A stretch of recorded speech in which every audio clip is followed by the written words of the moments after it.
Joining us today on Superheroes of Science, we're excited to welcome Rick Clark.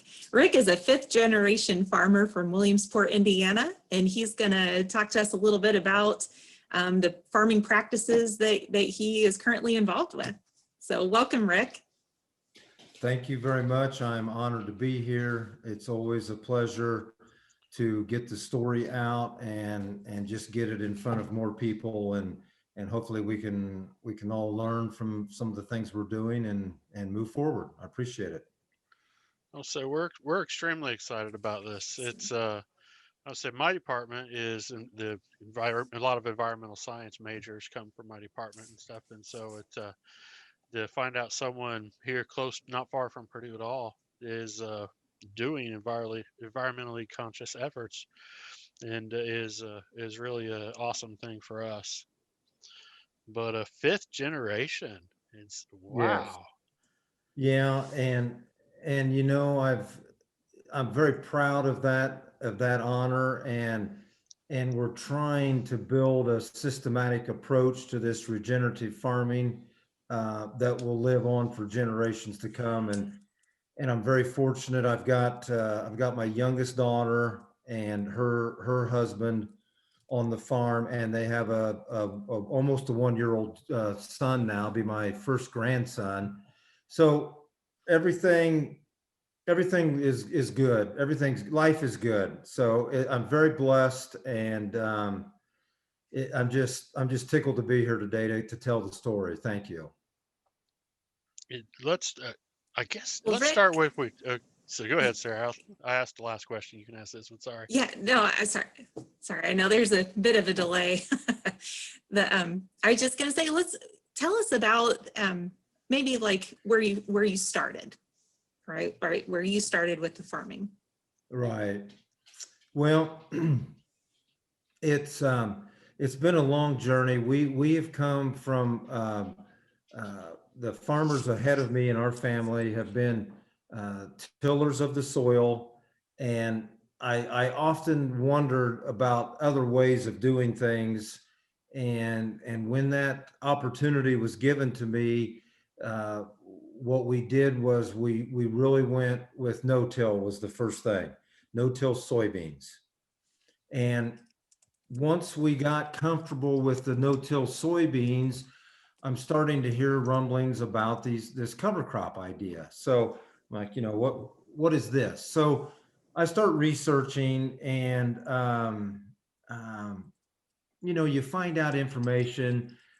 You're a beginner here. You don't want to have I don't like to use the word failure because that just brings you down. It's like you don't want to surround yourself with negative people because they bring you down. So I don't ever use that word failure. It's outcomes I didn't expect, and then we learn from those outcomes. That's how I treat them. So it's very important that a farmer who wants to go down this road have success that first time out of the gate, because I'm afraid if they don't get success, they won't be back. I've been blessed with many things in my life. I have a beautiful family, I have good health. I'm just very blessed, and I've been very blessed on this journey because everywhere I've gone, I've had pretty good success.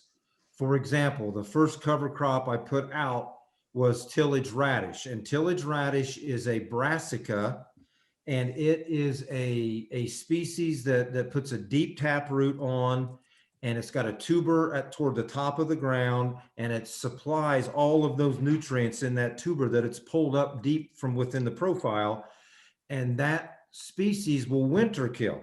Okay, so all you've got to worry about next spring is just dropping your planter in and no-tilling corn right through that residue that's left. Okay, pretty simple. Okay. Long story short, in the fall of that year we did that. That was the best yielding corn we had on the farm. I am hooked. It is definite. We're moving forward with this cover crop, this whatever cover crop is, and and that's how we got started. So that's kind of the beginning, and I'm getting up to where it really starts to ramp up. So if you want me to continue, I can, or if you want to stop and ask a question, that's fine. let me ask you a couple of questions because we're using some terms that a lot of people won't understand. When we just a cover crop, just saying what cover crop, and then you said Yeah. winter kill. I'm assuming winter kill is it dies off through the wintering process. But Yeah. what do you mean by cover crop? Yeah, cover crop has gotten a term, and basically what it is a living green species that probably will not be harvested as a secondary crop. It is a way to have something living green growing after your current cash crop is done and you're waiting for the next season to start your next cash crop. So it becomes that filler in time of fall to spring of when you were trying to keep something green growing, a living root, so that we can constantly feed the microbes below our feet, because that's what this is all about. It's all Oh, about building soil health, and you need the microbial biome functioning at high capacity to maintain that soil health. Uh, a lot of times I will compare the soil to our gut in our own body. If your gut is not in balance and you start to feel bad, you get sick. And when you're sick, you're not performing at peak performance, and things go down for a week or so until your immune system can build you back and bring you back. It's the same thing going on in the soil. If we are constantly tearing down these microbial biomes with tillage or fertilizer or chemicals, then all they're doing is spending their time rebuilding. They're not doing anything toward building soil health. That's why on our farm, we've taken everything away, all of those attributes that in my opinion are harmful to the microbes and is what's so important toward building soil health. We've taken all those things away. so do you plow at all? No, Not no. at all. There's no plowing. This is okay. Let me, Sarah, you had a question. Go ahead. I'm going to stop before I go any further. Go ahead with your question. Yeah, thank you. Yeah, just real quick, because since we're talking about the soil, that was one other thing I wanted to bring up. Is I heard you mention that that the deep taproot was able to draw nutrients. You said from the profile, and did you mean soil profile? Are you drawing nutrients from down below? Right. Yeah, I'm sorry, I didn't quite get that spelled out good enough. Yes, what we're trying to do, um, this is very difficult to understand, and I honestly I don't know what the long-term effects are. And I mean, I'm talking 50 years down the road here. We are heading into year 8 where we have not applied any P or K, or that's phosphorus or potassium, which every farmer applies to raise a crop. We've not applied any now going into year 8. We've not applied any ag lime also in that same time period, about 8 years. Our pH on our farm average is 6.8 and rising. You want to be in a corn, soybean, wheat rotation, you want a pH from around 6.5 to 7, somewhere in that area. We are at 6.8 and we've not applied any lime. Okay, how can that be? Well, we have taken away the salts and the acids from the fertilizer, and we've taken out the tillage, and we've taken out the chemistry. And now what's happening is we are promoting the growth of the beneficial species of microbes, and we are heading toward what I call balance. So now that we've balanced the biome out, this what I call biome, this soil profile that goes from ground surface to many feet down in the ground.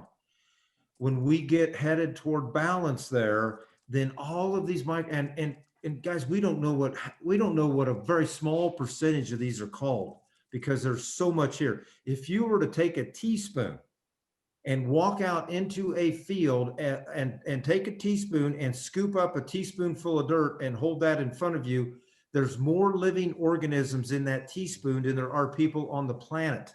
Now think about that. So there's a lot going on below our feet, And by feeding them the cover crop, which is another living root, we now are adding diversity to this system, and it now can thrive. And again, I'm going to parallel the human body. The human body has to have diversity. When we can't eat cheeseburgers every single day. We would love to, but we can't. You've got to constantly be diversifying your food groups and eat in moderate levels. And then we will maintain this balance within our body. So how do you, if you're not plowing and breaking the ground to put the seed in, then what did you have to do to your equipment, or what other type of equipment did you need to be able to, are you drilling now? Great question. Great question. Okay, let's go through let me go all the way now with what we're doing. Okay, I told you we were tillers of the soil. We've given that up. We're now no-till cover crop, and it's now what I call farming green. So what I mean by farming green is this. We are planting our cash crop of corn and soybeans into a living, growing green cover crop. And then we are terminating mechanically after we plant. Okay, so now with that being said, now we are going even a step further, and we are transforming the farm to organic. We now currently have 1,200 acres certified organic, and by the end of 2022, the whole farm will be certified organic, but it's way beyond that. This is organic with no tillage. So what we are doing is we are accomplishing weed suppression with the cover crops. So what we're doing, let's go through beans real quick. We are going to plant soybeans into standing cereal rye that is at a growth stage called boot stage. And just for easy thinking, in the region of the world that we live in, boot stage is going to be around April 25th. Okay. So we're going to go out with our planter and we're going to drive right through the cereal rye. It's going to be about 4 feet tall. And we're going to plant right through it. And then in about 40 days, the beans are going to be at about V2, which is about 6 to 8 inches tall. The cereal rye is dropping pollen, or it's called at anthesis. And then we're going to come in with a roller crimper and we're going to roll everything flat. Beans, cereal rye, everything flat. And the beans are going to stand right back up. And now the cereal rye has laid down a mat or a thatch or whatever you want to call it. It's now armoring the soil and it's suffocating the weeds. And that is our weed suppression program. That's 70% of it. Now, the other 30% is when the cash crop reaches canopy and now it's shading and it won't let the sunlight come in, and that will finish suppressing the weeds for us. So this is a very, very new idea.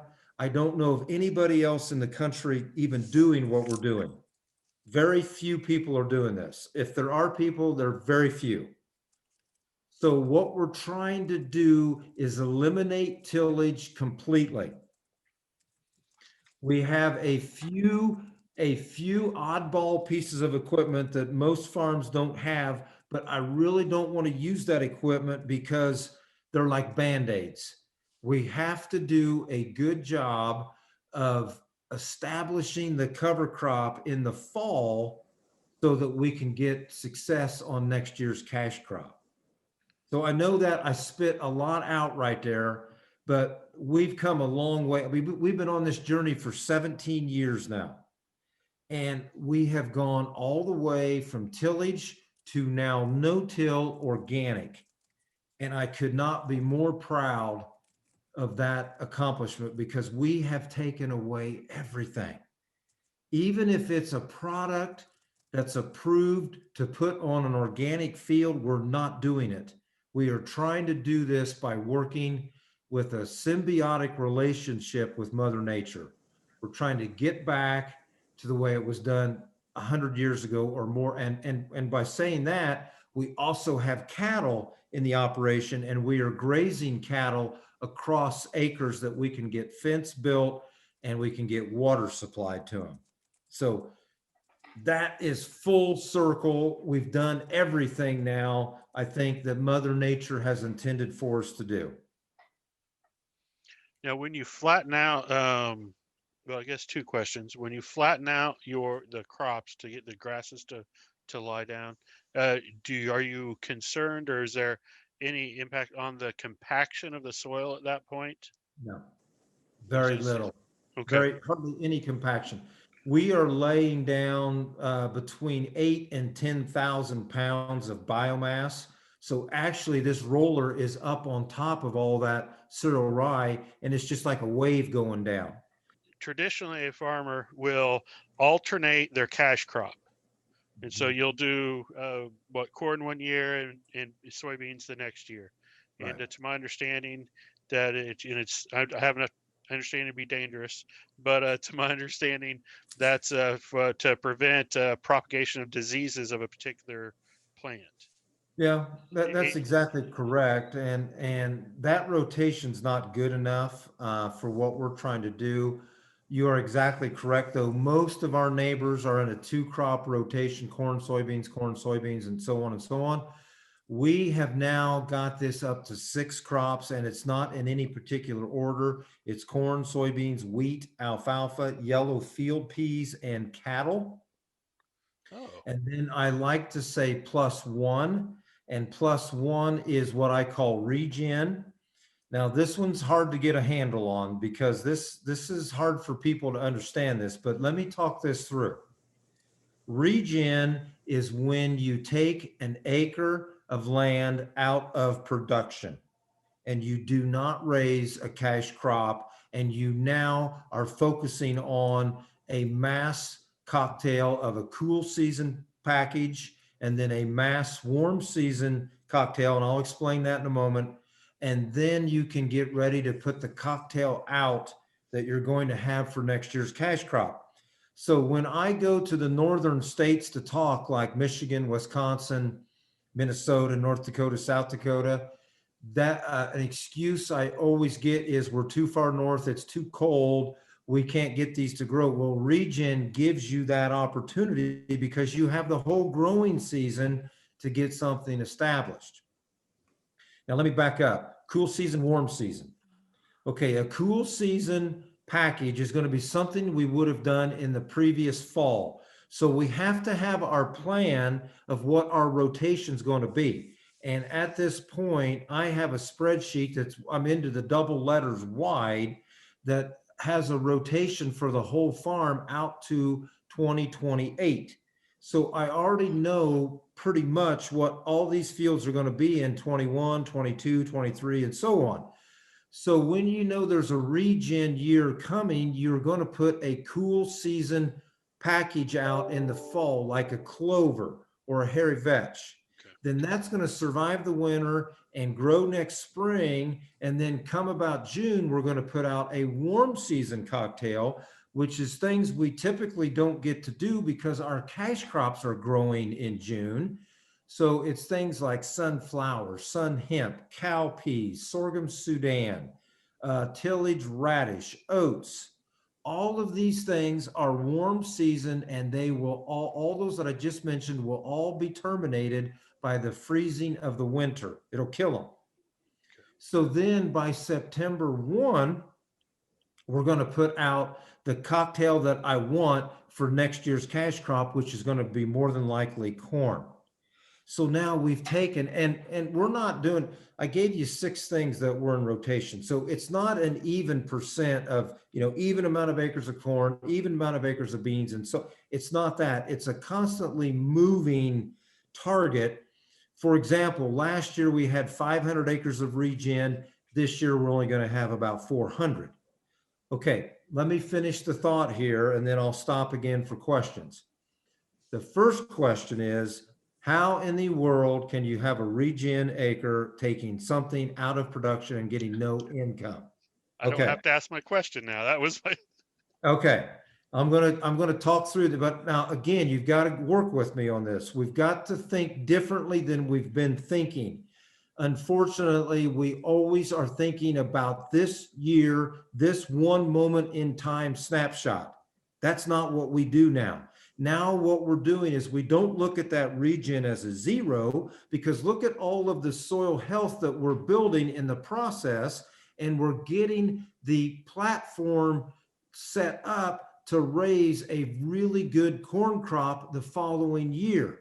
Okay, so now what you do is you take all of the year's incomes and divide it by 6 now, instead of looking at it as a single snapshot.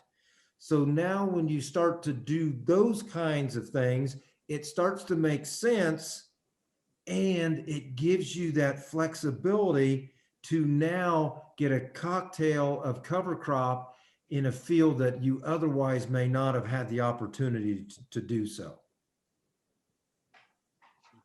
So economics wise, yeah, I can see this is obviously much better for the soil. I mean, I don't think it Yeah. takes too much to realize this would be much better for the soil.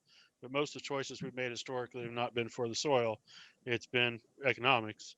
And so economics wise, what if we had a smaller farmer and a family farm and let's say max 800 acres, and is will they be able to economically to switch over to regenerative farming and start doing a long-term plan? And what, if so, what advice do you have in that, how they would progress and start into that in order to still, I mean, you gotta pay taxes, right? Right. Now, you got good questions. These are the exact things we need to be talking about. I am in full confidence that this systematic approach will work on 5 acres or 55,000 acres. Okay. It just takes the management skills, it takes the planning, it takes the fortitude, it takes the willingness to change. I mean, that's the hardest thing here. Change is hard. We're so used to doing things the way dad did it, or dad is still doing it, because more than likely dad's probably still on the farm, or grandpa. And I'm not here to criticize the way anybody farms. That's not what I'm about. And all I'm trying to do is to show that there could be another way. Now, I am way off to the side here, way off. I'm over on an island by myself. You don't have to come over here with me, but please come some of the way down this journey. Let's start eliminating tillage, because see, every time we till a field, we're releasing carbon dioxide into the atmosphere. And that's not good for greenhouse gas effects, which in turn probably is affecting our climate. And if you go another step forward and incorporate cover crops, now those in cover crops are taking the sun's energy of photosynthesis, and we are growing carbon now. So we are now taking our farm to a negative carbon footprint. And that's exactly where I want to be. 25 years ago, our carbon footprint was this. Now I hope it's either this or negative. So all of these things I think can be done. I don't know if I'm answering your question, but I think this can be done on any size scale. And my advice to anyone that wants to get started is start easy and don't get in over your head, because I'm afraid you might get frustrated and not come back. But constantly research, find other people like me who are talking about this. What you two are doing here is great. This information needs to stay in front of the consumer, because right now, believe it or not, whether you want to believe it or not, the 20 somethings are driving the bus right now. And they are powerful people, and they are demanding to know how their food and how their livestock are being treated. Yeah. And that day is coming, and it's coming quicker than you can imagine, that there's going to be demand for products of the way we're raising them. Sarah, I want to say one more thing, and I'll let you, I know you're on a time delay, and then you can ask a question here. Here's one more thing I want to say. I've got a very in-depth slideshow that I present. It takes me about almost 3 hours to do everything I want to do. And there's several slides in there that are good, but there's one slide I want to talk about right now. And it's soil health. As soil health increases, so does human health. Now, here's what I mean by that. In the last 30 years, we have lost 25% of our nutrient density in our food that we eat. That's unacceptable. And the reason why that's happening is because our soils are dying. They don't have these nutrients within the profile. The fertilizers and the chemicals are destroying our soils. Now, when you move over to look at our fields, where we have been on this journey now for many years, we're fully taken away the salts and the acids and the chemicals and all that, the herbicides, the pesticides, the insecticides, all that's gone. We now, one way that we can gauge what we do is the levels of minerals and nutrients in our alfalfa that we raise for the dairies. There is a milk scale that Wisconsin uses. It's a 3,000 pound per acre milk scale. And when we send our alfalfa analysis to the lab, we are always bumping up against that 3,000 number, 2,850, 2,900, 2,950. That's 3,000 is as high as you can go. And when you look at what some of the neighbors' numbers are who farm differently than we do, their numbers are in that low 2,000 range. So I am a firm believer that as soil health increases, so does human health. I mean, it's amazing. I mean, it seems to me it's almost like wow. I mean, you're using less chemicals, which obviously better for our health and the Earth's health. You're using less. You're going over it less. You're plowing less, using less fuel that way, and having the health. Oops, she left. So if she gets signal, she'll come back. But to me, it is. I'm thinking in my head, oh, this is a win-win for both the consumer and the farmer if you can get that to work. And it sounds like you've been very successful in getting that to work so far of what you're doing. But I'm hearing the patience part. It takes patience and a lot of planning. It's Steve, it's very difficult. It takes a lot of courage. It takes a lot of patience. Yes, it's not, believe me, this is not a system that's perfected. I mean, we've got some fields that are like, that's not what I wanted. But we've got some fields that are also cleaner than any of our neighbors' fields who spray multiple times. So again, I'm not putting anybody down. I'm not comparing. I'm just saying this is a system that I think is going to work and it's going to be viable, but we are a long way from perfecting it. And I'm at a point now, I'm 57 years old. I never thought I'd be this old, but I've only got, 15, maybe 17 more tries at this. And then it's up to the next generation. So I've got to make every one of these count. And I want to make this system work and be successful. So I have to say this. I say this every time I speak. What we're doing on our farm is working on our farm, but I cannot guarantee that it's going to work on yours. I mean, this is tough. It takes management like you've never thought of. You have to be way outside of the box. You've got to be forward thinking. You have to be able to shift plans on a moment's notice. I mean, last year in 2020, we had every letter of the alphabet used for a plan. That's how many times it changed. Yeah. So you have to be willing to do that and accept that that's okay. And that's why I take the word failure out of the equation. You cannot have that word in because it will drag you down and you will think that you're not worthy of the challenge. But believe me, most people are. I end every presentation with this comment. If you are not uncomfortable with what you are doing, then you are not trying hard enough to change. Now, if you think about that, that applies to anybody. I don't care Yes. what you do in life. If you're just hitting the easy button all the time, you're not trying at all to change. So I try to, you know, I don't need everybody in the room to come with me. I don't need that, but I'd sure like to have most of the room at least step out of their skin a little bit and try some of these new practices, some of these different practices. Sarah, we Well, got you back.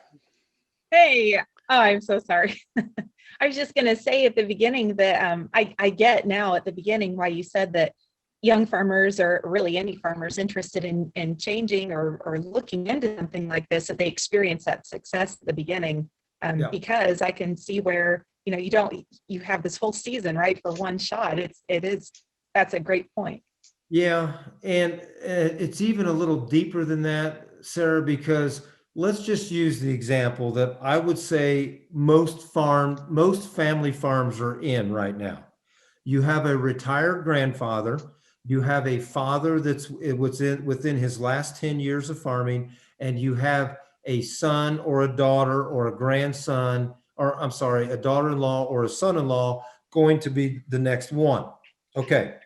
So let's say that that third generation person has heard this wacky guy from Indiana talk, and they want to try something on 40 acres, and dad doesn't like the idea and grandpa doesn't like the idea. And guess what happens if it doesn't work? It's over. Yeah. Never Right. going to do it again until that young man is in his 50s, probably. So that's why I cannot stress enough that you've got to go easy and start easy and simple and seek out help. Hey, we live in a tremendous state of Indiana. There are so many farmers that are incorporating these soil health practices of no-till, cover crop, reduced inputs. And not only that, you can seek those farmers out, but you can also seek out Purdue Outreach, and you can seek out NRCS. We have a tremendous NRCS team in the state. Stephanie McLean is one of the best soil health specialists in the country, and we have her in Indiana. So there are ample sources of resources. Please take advantage of those resources and do your homework, and then this will be a successful journey.